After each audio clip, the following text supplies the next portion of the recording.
It's pouring hard on a Friday night. Even with Valentine's Day tomorrow, Jennifer is still on her laptop, contemplating on how to send a very important email. Meanwhile, Guy is heading out after drying his wet pants in the bathroom. She collects her things before printing out her flight schedule to New York later that night. Being the last one to leave, she heads out with all the lights off. Jennifer and Guy are the only ones seen leaving their offices and waiting for the elevator, with her going down first from the 49th floor. She boards the elevator and watches the Sunny Sky Resort ad as the elevator goes down. It stops on the 42nd floor, and she holds it for Guy, who is busy looking for a signal.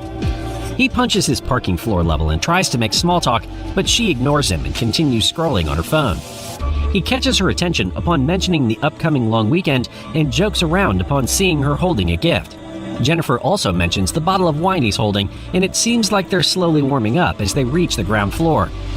Guy points to a carved drawing on the wall, and as Jennifer looks at it, the elevator suddenly stops. He starts hitting the call button and asks for help. It doesn't seem to be functioning, so she suggests hitting the alarm button. This also fails, but they continue to try, hoping for a different outcome. After several tries, she notices that the monitor is still working and is confused on how they were trapped. As he tries and fails to manually open the door, Jennifer spots the camera and starts waving to it.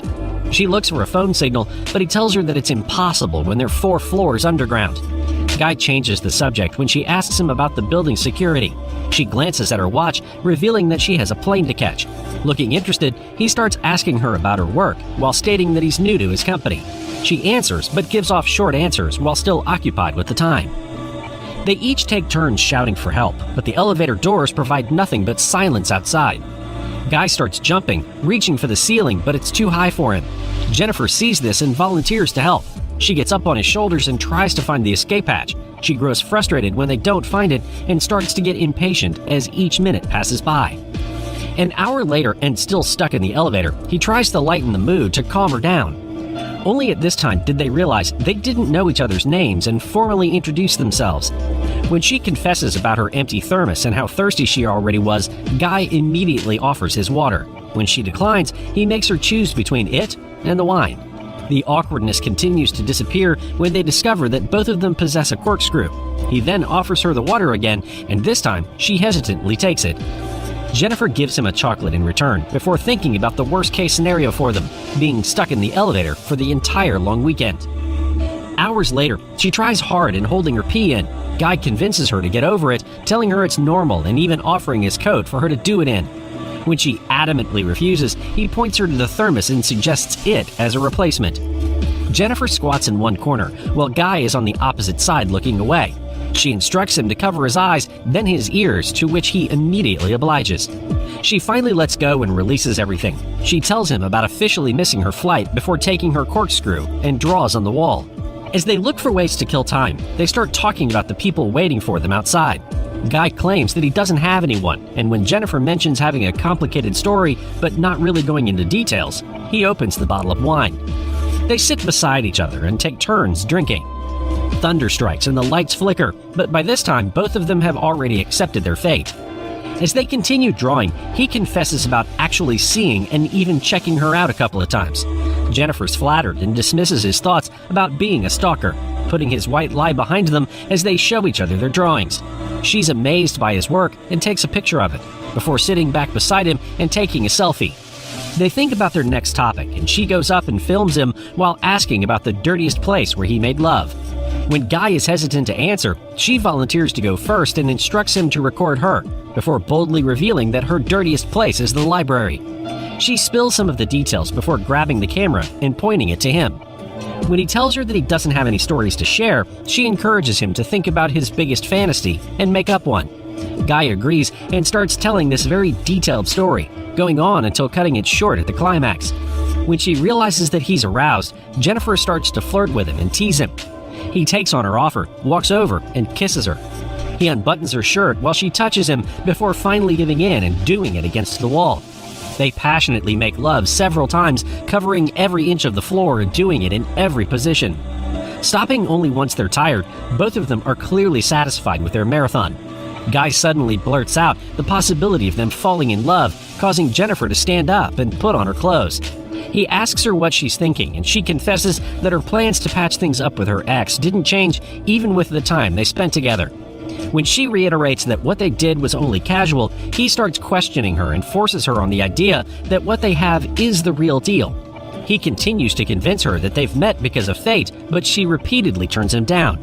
Slowly, his expression turns dark. He unfolds the truth one by one, from revealing that he actually isn't Guy, to confessing that he is indeed Jennifer's stalker, even showing her pictures and footage of her and how she's always the last one to go home. As if these aren't enough, he discloses that he is actually the building's security guard, and how he feels invisible and unnoticed, though he's always seen. He continues to ramble about how she heard him, before taking out the key and revealing that the elevator was functioning all along. Realizing that she was betrayed, Jennifer curses at him and tells him that he will rot in jail.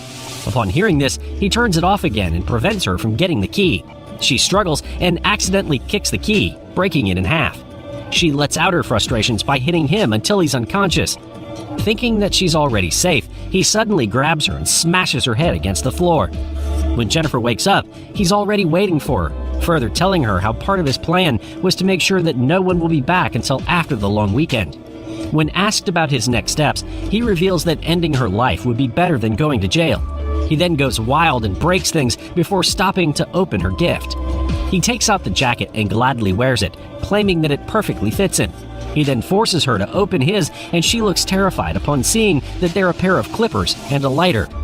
He continues to taunt her by lighting a cigar and telling her how much he enjoys them, before leaning on her and greeting her with a happy Valentine's Day. While Jennifer looks desperate, he continues to talk about his dreams for them and how he just wants to make her happy. His moods keep shifting and he's breaking things, but this resulted in discovering that there is indeed an escape hatch.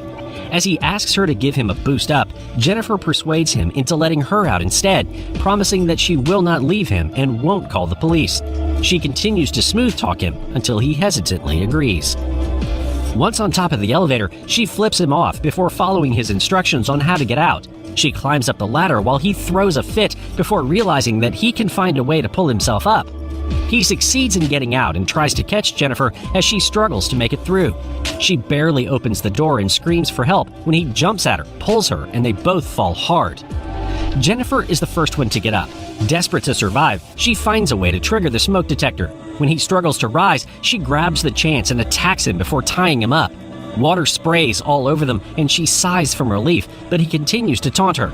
Knowing that he's helpless, she pulls down his pants and threatens to cut his junk. He frantically begs for his life. He has nothing but gratitude upon realizing that she did nothing to him. Making sure that he'll be accountable for what he's done, Jennifer starts filming and forces him to confess.